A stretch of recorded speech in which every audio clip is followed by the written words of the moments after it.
আচ্ছা, আপনাদের কি ৫ জানুয়ারি ২০২৪-এর কথা মনে আছে? যেদিন বেনাপোল থেকে ছেড়ে আসা ঢাকাগামী ৭৯৫ আপ বেনাপোল এক্সপ্রেস ট্রেনে আগুন লাগানো হয়েছিল। ঘটনায় পুরো স্তব্ধ হয়ে যায় দেশবাসী।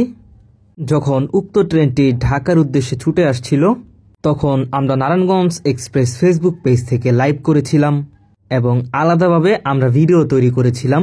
কিন্তু কে জানতো যে কিছুক্ষণ পরে উক্ত ট্রেনটি শ্যামপুর অতিক্রম করে যাওয়ার পর গোপীবাগের হুমায়ুন সাহেবের রেলগেটের দিকে যাওয়ার পরপরই ট্রেনটিতে আগুন লাগানো হবে। শুরুতেই আপনাদের বলে নিতে চাই, এখন আপনারা যে ভিডিওটি দেখতে পাচ্ছেন এইটা মূলত বেনাপোল এক্সপ্রেস ট্রেনে আগুন লাগার ঠিক কয়েক মিনিট আগে শ্যামপুর রেলগেট থেকে করা আমাদেরই ভিডিও। আমরা যখন ভিডিওটি ধারণ করে শ্যামপুর থেকে চলে আসছিলাম, তো সেই মুহূর্তেই আমরা খবর পাই যে বেনাপোল এক্সপ্রেস ট্রেনে আগুন লাগানো হয়েছে।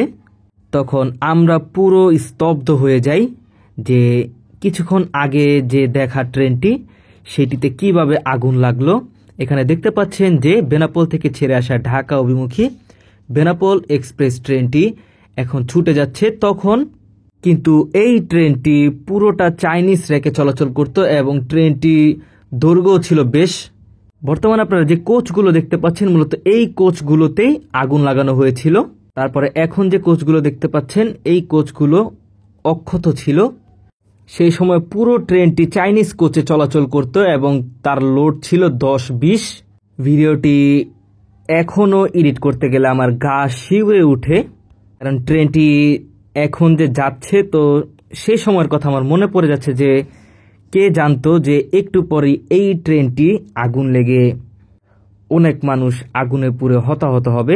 সাংবাদিকদের অনুসন্ধানে আমরা জানতে পেরেছিলাম যে ৪ জন নাকি এই ট্রেনে নিহত হয়েছিল, কিন্তু আদৌ কি এখানে ৪ জন নিহত হয়েছিল সেইটা একটি ভাববার বিষয়। সেই দিন শ্যামপুর ওয়াসা রেলগেট থেকেও আমার আরেকটি ফ্রেন্ড এই ট্রেনেরই ভিডিও ধারণ করেছিল। ভিডিওগুলো অনেকেই আপনারা দেখেছেন, তাদের উদ্দেশ্যে আজকের এই ভিডিও, বা যারা নতুন করে দেখছেন, আসলে এত বড় একটি ঘটনা হয়ে যাবে সেটি কে জানতো। অনেকে বলেছিলেন যে এটা রাজনীতি কারণে এই আগুনটি লাগানো হয়েছে, কারণ গত বছর এমন সময় কিন্তু পুরো বাংলাদেশে নির্বাচনী যে মৌসুম সেটি চলছিল, সেই কারণেই সেই আগুন লাগানো হয়েছে সেটি বলা হচ্ছে। তো দেখতে পাচ্ছেন যে এখানে আগুন লাগানোর পরে দূরে একটি লোক কিন্তু পুরো ঝলসে যাচ্ছে, যেটি সবচেয়ে বেশি মানুষের হৃদয়ে কাঁদিয়েছিল। ধারণা করা হয় যে জানালায় যে লোকটি রয়েছেন তিনি হচ্ছে এই যে ছবিতে দেখা যাচ্ছে তালহা, সেইটি সে। আপনাদের তালহার ছোট্ট একটি হৃদয় বিদারক ঘটনা শুনাই। সময়টা ছিল ৫ জানুয়ারি ২০২৪।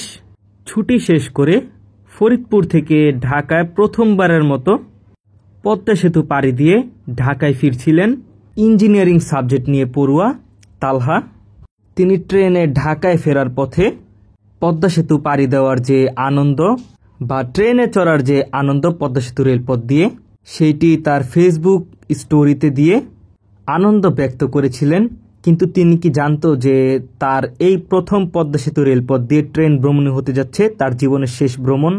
এইভাবে আগুন লাগার পর হাসপাতালের ধারে ধারে ঘুরেছেন তার বাবা তার ছেলের লাশটি খুঁজে পাওয়ার জন্য।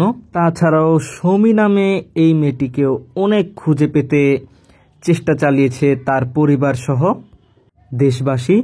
সকলে তাদের পোস্টগুলো শেয়ার করে করে অনেক চেষ্টা চালিয়েছে যাতে করে তাদের সর্বশেষ মৃতদেহর সন্ধানও যাতে পাওয়া যায়। বেনাপোল এক্সপ্রেস ট্রেনে আগুন লাগার ১ বছর পেরিয়ে গেলেও এখনও কোনো বিচার পায়নি নিরহ পরিবারগুলো। আমরা ধিক্কার এবং তীব্র নিন্দা জানাচ্ছি তাদের প্রতি যারা এই সকল অঘটনগুলো ঘটিয়েছে। আমরা মহান আল্লাহর কাছে দোয়া করি যারা এই দুর্ঘটনায় নিহত হয়েছেন তাদেরকে মহান আল্লাহ তাআলা জান্নাতুল ফেরদাউস দান করুক, আমিন। তাদের পরিবারগুলোকে সেই শোক বয়ে নেওয়ার তৌফিক দান করুক, আমিন। সকলেই চাই যে এই ট্রেনে আগুন লাগানোর যে ব্যাপার, সেইটি দ্রুততার সাথে বিচার হোক এবং সেই বিচারে যারা দোষী তাদেরকে সর্বোচ্চ শাস্তি প্রদান করা হোক। আজকের ভিডিওটি বেনাপোল এক্সপ্রেস ট্রেনে আগুন লাগার 1 বছরের স্মরণে তৈরি করা।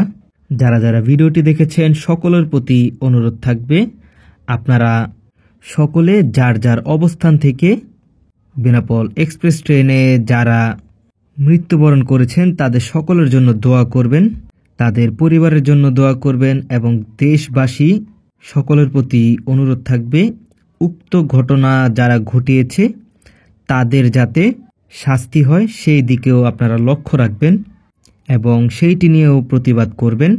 কারণ বর্তমান সিচুয়েশনে প্রতিবাদ না করলে কোনো কাজই হয় না। আপনারা যারা যারা রেলপথে দৈনন্দিন ভ্রমণ করে থাকেন তারা জানেন যে এখন পর্যন্ত একটি আতঙ্কের নাম হচ্ছে পাথর সন্ত্রাস, মানে ট্রেনে যে ঢিল বা পাথর ছুঁড়ে মারে সেটি। ব্যক্তিগতভাবে আমিও সেই পাথর সন্ত্রাসের বেশ কয়েকবার শিকার হয়েছি, কিন্তু মহান আল্লাহ তাআলার রহমতে আমার কখনো ক্ষতি হয়নি। আমরা চাই সেইটিকে ভালোভাবে নির্মূল করুক বাংলাদেশ রেলওয়ে। আজকের ভিডিও এই পর্যন্তই। সকলে ভালো থাকবেন, সুস্থ থাকবেন। আল্লাহ হাফেজ।